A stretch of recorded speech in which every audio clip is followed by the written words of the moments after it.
To change the front gear case fluid on your RZR XP, follow these steps. For optimal performance, always use Polaris recommended fluids as described in your owner's manual. Park the vehicle on a flat, level surface and ensure the vehicle is in park. Next, place a drain pan underneath the front gear case drain plug.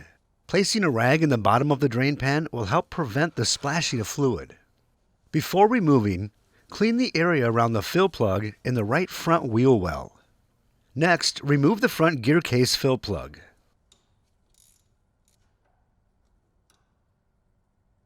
Next, clean the area around the drain plug.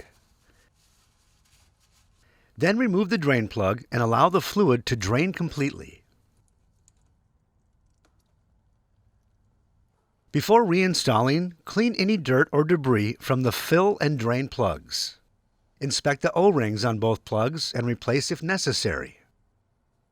Reinstall the drain plug and torque to specification. Next, fill the gear case through the fill plug hole until fluid reaches the bottom threads and begins to spill out. Then reinstall the gear case fill plug and torque to specification. Next, clean any residual fluid off the vehicle and inspect for leaks. Finally, dispose of the used fluid properly at your local recycling center. For more information, see your authorized Polaris dealer or visit Polaris.com.